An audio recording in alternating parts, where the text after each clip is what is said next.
त्यामध्ये अनेक जणांचा परिश्रम, अनेक जणांची मेहनत आहे. म्हणजे सुरुवातीला संघाची थट्टा मस्करी उडून जायची, कारण की ही बालकं काय करणार. परंतु ही जेव्हा बालकं पुढे जाऊन जेव्हा विविध क्षेत्रात गेली आणि त्यांनी कर्तृत्व दाखवलं, तेव्हा संघाचं महत्व आज लोकांना पटायला लागलं. आज या भारत देशाचे तिन्ही जी मुख्य दायित्व जबाबदारी आहेत, ज्याला आपण पदं म्हणतोय, पंतप्रधान असतील, राष्ट्रपती असतील किंवा उपराष्ट्रपती असतील, हे तिन्ही संघाचे स्वयंसेवक आहेत. मग काय कारण याचं की एका चहावाल्याचा मुलगा पंतप्रधान होतो, एक संथाल कम्युनिटी मधली एखादी स्त्री सर्वोच्च पदावरती जाते, राष्ट्रपती होते, तरी संघाचा विचार त्यामागे कारणीभूत आहे.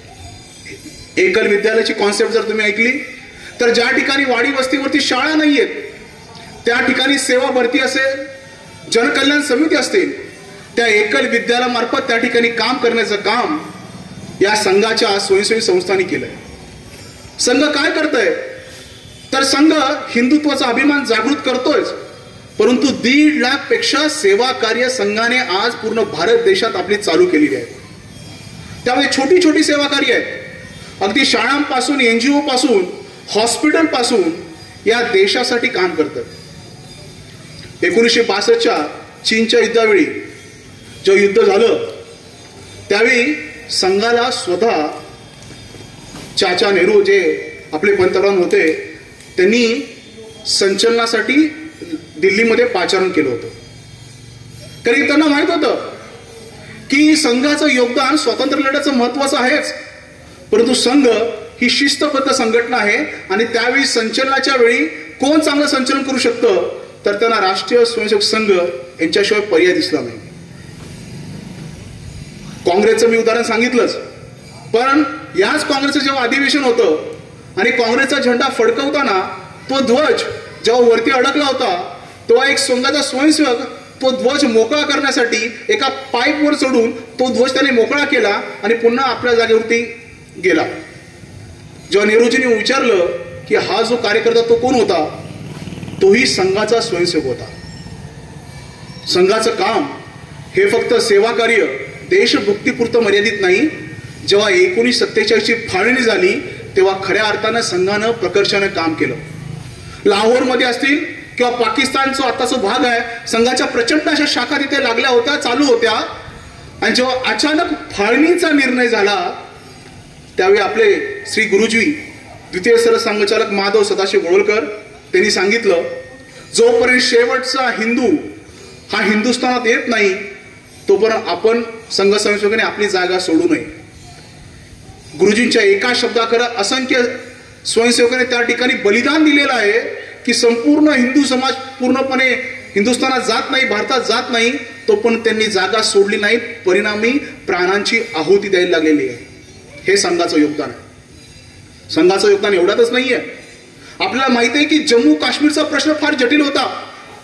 सरदार वल्लभभाई पटेलांनी इतर जे 562 संस्थानिकांना एकत्र केलं होतं, पण एक संस्थानिक होते राजा हरिसिंग जम्मू काश्मीरचे, ते भारतामध्ये विलीन होत नव्हते आणि काश्मीरचा प्रश्न हा दिवसेंदिवस चिघळत चालला होता.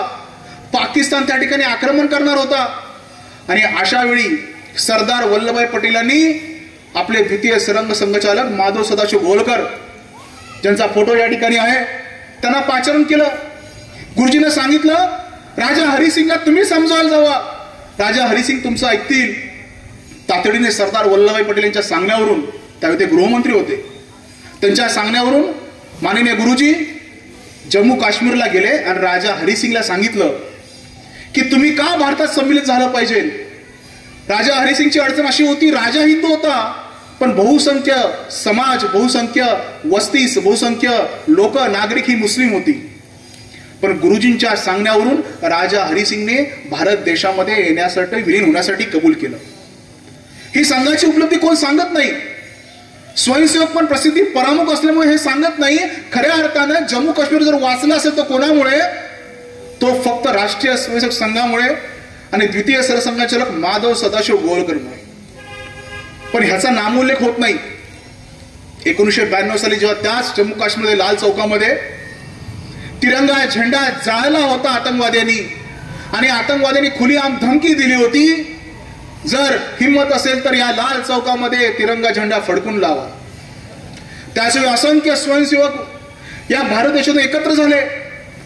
असंख्य स्वयंसेवक गावा खेड्यातून त्या ठिकाणी जम्मू काश्मीरकडे त्यांनी कूच केली, मेल त्या वाहनाने कूच केली आणि त्या ठिकाणी घोषणा दिली, जहां होगा तिरंगे का अपमान वहां करेंगे तिरंगे का सन्मान. म्हणत त्या लाल चौकामध्ये सर्व राष्ट्रीय स्वयंसेवक संघ असतील, भारतीय नागरिकांनी तिरंगा झेंडा फडकवला.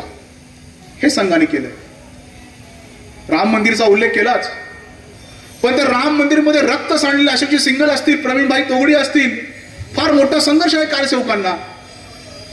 प्रत्येक वेळी हिंदूच्या अस्मितेत ज्यावेळी घाला आला त्यावेळी राष्ट्रीय स्वयंसेवक संघ उभा राहिलेला आहे. कदाचित संघ पडद्यामागे असेल, त्यामुळे संघाचं म्हणणं आहे की संघ कुछ नहीं करेगा लेकिन स्वयंसेवक कुछ नहीं छोडेगा.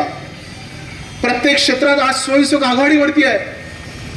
मग 1992चा तिरंगासाठी केलेलं आंदोलन असेल, हल्ली ज्या वेळी या देशावरती आपदा आले, म्हणजे पंजाबमध्ये असलेली पूर परिस्थिती असेल, जम्मू काश्मीरमध्ये असलेली पूर परिस्थिती असेल, किंवा केरळमध्ये आलेली परिस्थिती असेल, ज्या वेळी दुष्काळ असेल, ओला दुष्काळ असेल, ज्यावेळी या भारत देशावरती संकट आली, तर प्रथमतः कोण धावला असेल तर राष्ट्रीय स्वयंसेवक संघाचे स्वयंसेवक. कारण त्यांना सांगायला लागत नाही. अगदी कोविडमध्ये सगळ्यात जास्त स्क्रीन करण्याचा आकडा, ज्यावेळी आपले नातेवाईक धजावत होते आपल्या घरच्या लोकांना भेटण्यासाठी, त्या सर्वांचं सोपस्कर अगदी त्यांच्या औषधापासून अगदी त्यांच्या स्मशानभूमी नेण्यापर्यंत जर कोणी केलं असेल तर ते सर्व राष्ट्रीय स्वयंसेवक संघाने केलेलं आहे. कामाची यादी फार मोठी आहे. एकल विद्यालयाची सारखी कॉन्सेप्ट असेल, किंवा अगदी वनयोगी बाळासाहेब देशपांडे यांनी जेव्हा कळालं की आमचा वनवासी बांधव अडचणीत आहे, तेव्हा वनवासी कल्याण आश्रमाची स्थापना केली असेल. काय गरज होती हो.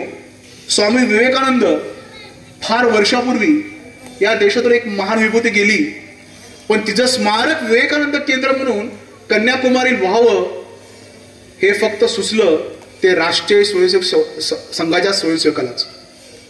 गुरुजींनी याची कल्पना मांडली आणि त्यासाठी एकनाथजी रानडे सारखा आपला एक चांगला प्रचारक, आपला चांगला स्वयंसेवक त्या कामी दिला, आणि अक्षरशः संपूर्ण देशातून एक रुपया गोळा करून आज ते कन्याकुमारीचं भव्य दिव्य स्मारक त्या खडकावरती उभं केलंय.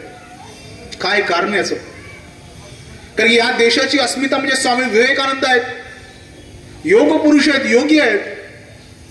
ज्या ठिकाणी त्यांना साक्षात्कार झाला त्या ठिकाणी स्मारक व्हावं या भूमिकेसाठी एकनाथजी रानडे सारखे स्वयंसेवक पुढे आले. पूर्ण देशात भ्रमण केलं आणि ते विवेकानंद केंद्र त्यांनी त्या ठिकाणी उभं केलं. अखिल भारतीय विद्यार्थी परिषदेचा उल्लेख केलाच. आज प्रत्येक कॉलेज कॅम्पसवरती भारत माता की जय बोलणारी एकमेव संघटना असेल तर ती अखिल भारतीय विद्यार्थी परिषद असेल. की छात्र शक्ती, राष्ट्रशक्ती म्हणण्याची ताकद जर कोण ठेवत असेल तर ती अखिल भारतीय विद्यार्थी परिषद आहे, आणि ती राष्ट्रीय स्वयंसेवक संघाच्या एका स्वयंसेवकाने तयार केलेली संघटना आहे. असा विस्तार वाढत असताना आज 100 वर्ष पूर्ण होत असताना कालच पंतप्रधानांच्या हस्ते 100 वर्षाच्या एका सिक्क्याचं विमोचन करण्यात आलं. आताच तुम्ही जी गाणी ऐकत होता ती शंकर महादेवन यांनी स्वतः गायलेली आहे. संघाची गीतं म्हणजे संघाचा आत्मा आहे. संघाची गीतं गाणं आणि त्यातून एक स्फुल्लिंग चेतून संघ स्वयंसेवक काम करत असतात. अशात या 100 वर्षामध्ये संघ थांबला नाही. 100 वर्ष झालं म्हणजे मोठा बडेजाव करायचा असं संघाने काही केलं नाही. 100 वर्षामध्ये संघाने फक्त पंचसूत्रीचं पालन करण्याचं ठरवलं असून प्रत्येक स्वयंसेवकाच्या घरामध्ये ती पंचसूत्री नेण्याचं काम करण्याचं ठरवलंय. पण पंचसूत्री तरी काय आहे? संघाला 100 वर्ष झाल्याबद्दल संघाने असं ठरवलं की आपलं जे स्वप्न आहे की हा देश परम वैभवावरती जायला पाहिजे. एपीजे डॉक्टर अब्दुल कलाम म्हणायचे की आपला भारत देश सुपर पॉवर बनला पाहिजे. नक्कीच हा देश सुपर पॉवर बनला पाहिजे. या देशामध्ये एकेकाळी सोन्याचा धूर निघत होता असं म्हटलं जायचं. ती संकल्पना ती पुन्हा आणण्यासाठी संघाने पंचसूत्रीचं आव्हान या शताब्दी निमित्त स्वयंसेवकांना केलेलं आहे. काय ती पंचसूत्री? पहिलं पर्यावरण. आज पर्यावरणाची एवढी आवश्यकता आहे, पर्यावरण जपण्याची एवढी आवश्यकता आहे की प्लास्टिकचा वारे माप वापर होतोय. दुर्दैवाने आपली फर्टाईल लँड खराब होत चालली. खतांचा, रासायनिक खतांचा वारे माप वापर, त्यामुळे आपलं जमिनी खराब होत चाललेत.